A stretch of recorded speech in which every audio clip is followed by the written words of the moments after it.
Hello, everyone, and welcome back to English Stories for Beginners. On this channel, stories become your teacher. We practice with the shadowing technique. Listen carefully, then repeat after me.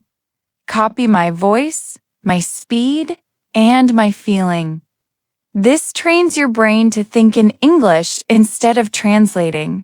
Today's story is called I Got Lost in California. You will practice real travel English for the airport, renting a car, public transit, directions, maps, asking for help, and solving problems when plans change.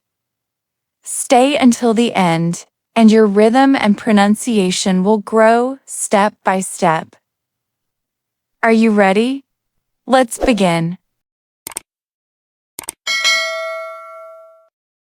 The plan. My name is Anna.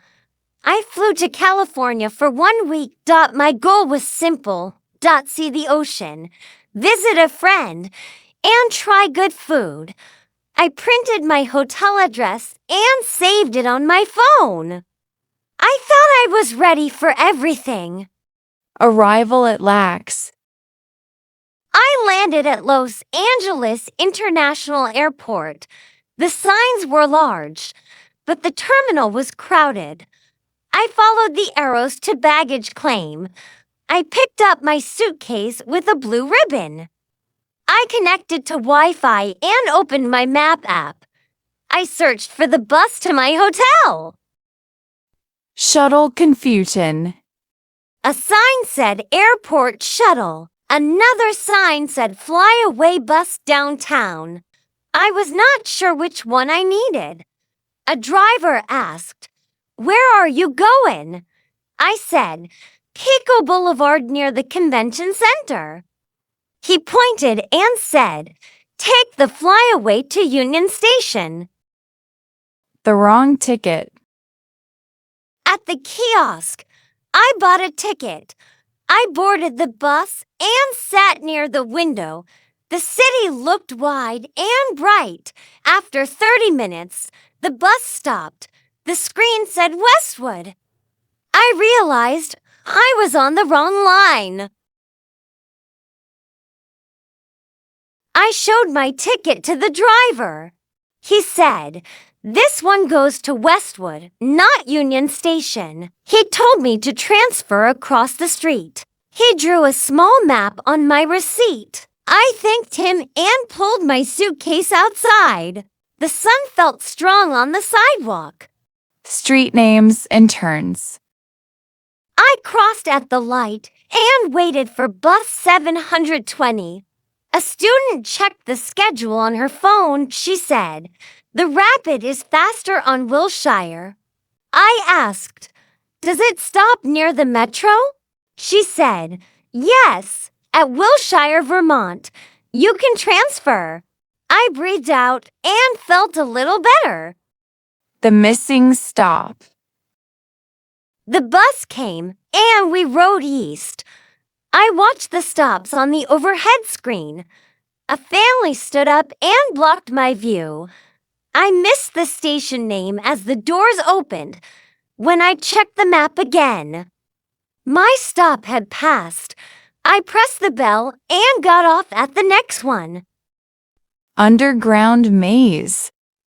I walked down to the metro station. There were stairs, elevators, and 3 different lines. The map showed red, purple, and Expo. I needed the Expo line toward Pico. I tapped my card and followed the blue signs. The train arrived with a soft chime. Phone trouble. Inside the train, my battery dropped to 5%. I turned down the screen brightness. I closed all other apps. A message popped up, low power mode. I took a photo of the offline map. I told myself, stay calm and read the signs. Out at the Wrong Pico. I exited at a station named Pico. I walked up to the street and looked around. The buildings did not match my screenshot. The hotel name was not on any corner. I asked a vendor, "Is there another Pico station?" He pointed south and said, "You want Pico near Flower? Not here."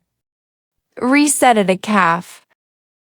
I found a small cafe with outlets. I bought a tea and asked to charge my phone. The barista smiled and said, "Sure, take that seat." I plugged in and waited for 10 minutes. I opened my booking and checked the full address again. The numbers were similar, but not the same. Street. Rideshare mix-up? I ordered a ride share to the correct Pico. The driver called and asked, "Which entrance?" I looked around and saw 2 doors with different numbers. I said, "Main entrance with the blue sign."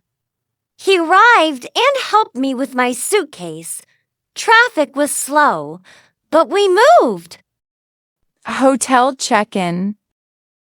At the hotel front desk, I showed my passport. The clerk asked for a card for incidentals. He handed me a key and a city map. He circled the metro stations and bus numbers. He said, "Games at the arena can change crowds. Plan a little extra time for trains." Santa Monica Detour. The next morning, I went to Santa Monica. I took the E line west toward the ocean at 26th Street. The train stopped for maintenance. An announcement said, "Shuttle buses are outside." I followed the crowd to the bus lane. I learned to listen closely and confirm the direction. Lost on the beach path. I rented a bike on the boardwalk. I rode north past volleyball courts and palms. The ocean air was cool and clean. I stopped for photos and lost track of time. When I returned, my bike station looked different. I had parked at a similar station 2 blocks away. A park ranger's advice. I asked a park ranger for help. I showed the bike ID in my app. He checked a map and marked a route. He said, "Follow the path behind the pier. Look for the station with a mural of waves." I thanked him and found the right one. Night in downtown. At sunset, I rode back to downtown. Lights came on across the theaters and towers. I wanted to meet my friend near Pershing Square. 2 streets had the same name with different directions. I walked the wrong way for 10 minutes. I turned around and checked building numbers carefully. A small rule for big cities. I made a simple rule for myself. Always read the full stop name, not just the first word. Always confirm the line color and the last station on the train. Always keep an offline map and a battery pack. Always ask a local when signs feel unclear. Small habits prevent big problems. The ocean at last. On my last day, I returned to the beach early. Waves rolled in slowly and steadily. Joggers passed with headphones and soft steps. I stood at the water and breathed in salt air. Getting lost had slowed me down, not stopped me. California felt big, but it was learning to me. What California taught me. California taught me to confirm, not assume. It taught me to ask, not guess. It taught me to pause, recharge, and try again. Street names can repeat, and stations can sound alike. Come questions open clear paths. I arrived, I adapted, and I found my way. Great job today. You listened, repeated, and shadowed each line with me. I Got Lost in California shows that travel is not only about places.